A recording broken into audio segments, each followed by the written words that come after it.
అప్పుల బాధలు వెంటాడుతున్నాయా? అయితే 6 జేవిఆర్ వారి జాతిరత్నాలు ధరించండి. హాయ్, వెల్కమ్ టు మనం టీవీ. నేను మనోజ్.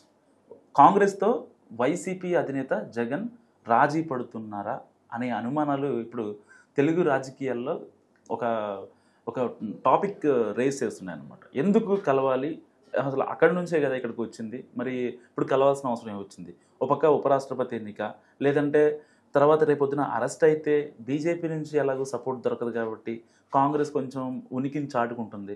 వాళ్ళ సపోర్ట్ ఏమైనా కోరుకుంటున్నాడా? మాట్లాడుతూ మనతో పాటు డివి శ్రీనివాస్ గారు. నమస్కారం సార్. నమస్తే.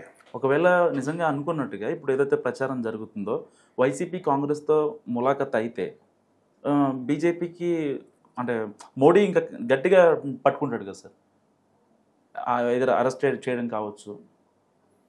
కరవమంటే కప్ప కోపం, విడవమంటే పాము కోపం. ఇప్పుడు జగన్మోహన్ రెడ్డి అటు పాము ఇటు ఈ కప్ప మధ్య జంజాటమా?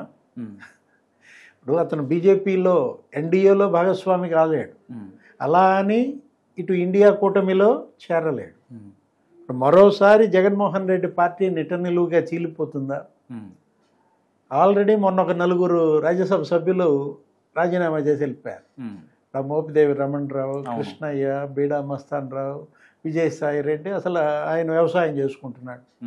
ఇప్పుడు ఇంకెంతమంది ఉన్నారు ఆయనకి? ఒక 7 ఉన్నట్టున్నారు. ఇప్పుడు ఆ 7లో ఒకడు నిన్నెళ్ళి మల్లికార్జున ఖర్గే అని కలిశాడు, ఆ మేడ రఘునాథ్ రెడ్డి.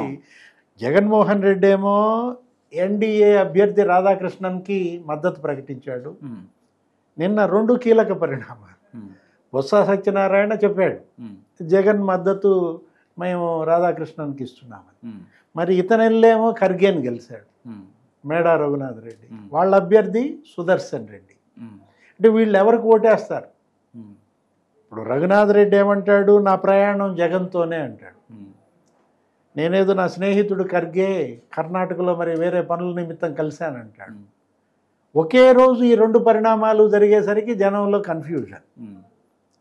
ఇప్పుడు గతంలో మనం చూసాం ఏంటి, మరి పరిమళ నత్వాని వీళ్ళ రాజ్యసభ సభ్యుడే వక్ఫ్ బిల్కి మరి బీజేపీకి ఓటేశాడు. జగన్మోహన్ రెడ్డి ఆ రోజు విప్ జారీ చేశాడు. అంటే ఎలక్షన్ అయినాక విప్ జారీ చేశాడు. అది తెలివి చూడు. ఇప్పుడు ఇవాళ లోక్సభలోనేమో వక్ఫ్ బిల్లు వ్యతిరేకించామన్నారు, అవినాష్ రెడ్డి ప్రసంగించాడు, మిథున్ రెడ్డి. ఇప్పుడు రాజ్యసభలోనేమో మరి దానికి ఓటేశారు. రేపొద్దున ఉపరాష్ట్రపతి ఎన్నికల్లో వీళ్ళకున్నటువంటి ఎంపీలు లోక్సభలో 4, రాజ్యసభలో 7 ఎటు ఓటేస్తారు? చీలికలు పీలికల అంటే డ్రామానా? సగం మంది బీజేపీకి ఓటేయండి, సగం మంది కాంగ్రెస్కి ఓటేయండి అనా? అంటే జగన్కి అసలు ఒక స్టాండ్ లేదా? జాతీయ రాజకీయాల్లో జగన్ ఎటువైపు? అతను మీరన్నారు ఏంటి కాంగ్రెస్ వైపు వెళ్తున్నాడా అని. షర్మిల తిట్టింది ఈరోజే.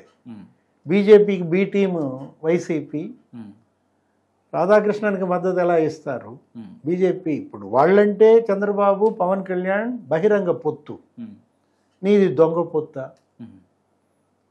ఇప్పుడు వాళ్ళేంటి, ప్రజలు వాళ్ళని ఆమోదించారు, వాళ్ళ పొత్తు వాళ్ళకు అనుకూలంగా ఓటేశారు. ఇక్కడ చంద్రబాబు 4.0 ఏర్పడింది, అక్కడ మోడీ 3.0 ఏర్పడింది. వాళ్ళు మద్దతు ఇచ్చారంటే అర్థం ఉంది. కానీ నువ్వెవరికి మద్దతు? నువ్వు ఎందుకని ఇండియా కూటమికి మద్దతు ఇవ్వవు? బీజేపీ అంటే భయమా? అంటే నువ్వు కొట్టినట్టు ఏడు, నేను నవ్వినట్టు అని ఏదో అంటారు. అసలు ఈ డోలాయమానం ఏంటి? ఈ డబుల్ స్టాండర్డ్స్ ఏంటి? జగన్మోహన్ రెడ్డి ఇవాళ ఏంటి జైలుకి వెళ్తారు అనే భయమా?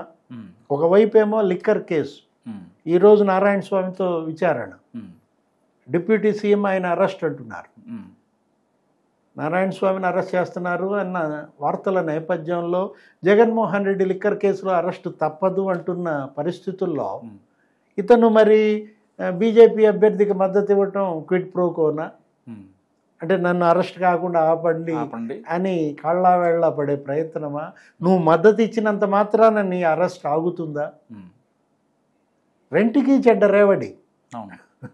ఇప్పుడు అతను మొన్న ప్రెస్ మీట్లో పెట్టి ఏమని మాట్లాడాడు, యాప్ వద్దన్న రాహుల్ గాంధీ ఏపీలో ఓటు చోరీ గురించి మాట్లాడా అంటాడు. అతను మాట్లాడతాడు. దేని గురించి మాట్లాడమంటావు? తిరుపతిలో గురుమూర్తి ఎన్నిక 35,000 ఎపిక్ కార్డులు డౌన్లోడ్ చేసి ఫేక్ ఓటర్ ఐడి కార్డులు క్రియేట్ చేసింది, అది మాట్లాడమంటావా? ఉరవకొండలో 6,000 దొంగ ఓట్లు, 2,000 ఓట్లు తీసేయటం, జడ్పీసీఈఓ స్వరూపరాణి సస్పెన్షన్ గురించి మాట్లాడాలా? గిరీషా సస్పెన్షన్ గురించి మాట్లాడాలా? ఓటు చోరుడివే నువ్వు కదా. అదే కదా. ఆయన మరి ఏ పొద్దున్న ఏపీలో ఓటు చోరీ గురించి మాట్లాడావంటే వీటన్నిటిపై మాట్లాడాలి. ఏ పొద్దున్న మాణిక్యం ఠాగూర్ చంద్రబాబు అవినీతిపై మాట్లాడా అంటాడు, నా మీద వైల్డ్ కామెంట్స్ చేస్తాడు అంటాడు. జగన్మోహన్ రెడ్డి ఇప్పుడు ఇవాళ కాంగ్రెస్ పార్టీ పట్ల అతనేంటి, మేము పుట్టిందే మా పార్టీ కాంగ్రెస్ వ్యతిరేకతతో, కాబట్టి మేము అటు వెళ్ళమనో ఏదో మళ్ళీ ఇంకో బిల్డప్ ఇస్తారు. ఇప్పుడు ఇక్కడ ఒకటి, బీజేపీతో మీ పొత్తు స్పష్టంగా చెప్పండి. అన్ని బిల్లులు మేము ఆమోదించాము అంటే నువ్వు ప్రణబ్ ముఖర్జీకి ఓటేసావు ఆ రోజు రాష్ట్రపతి అభ్యర్థిగా కాంగ్రెస్ పార్టీ, రామ్నాథ్ కోవింద్కి ఓటేసావు బీజేపీ అభ్యర్థి. ఇప్పుడు ఇవాళ రాధాకృష్ణన్కి మద్దతు అంటున్నావు అంటే ఎవరు రాష్ట్రపతి ఉపరాష్ట్రపతులుగా అధికార పార్టీ పెట్టుద్దో వాళ్ళకి మద్దతు ఇవ్వటమే నీ సిద్ధాంతమా? జైలు భయం కనపడుతుంది. జగన్ ప్రతి అడుగు జైలు భయంతో వేస్తున్న అడుగులే. అతను పార్టీ పెట్టిందే దీనికోసం, జైలుకి వెళ్లకుండా ఉండడం కోసం పెట్టిన పార్టీ. కాకపోతే మిస్ ఫైర్. ఈ పార్టీ వల్లే మరి జైలుకి వెళ్తాడా? Thank you sir. సో ఇది శ్రీనివాస్ గారు అనాలిసిస్. చూస్తున్నానండి మనం టీవీ.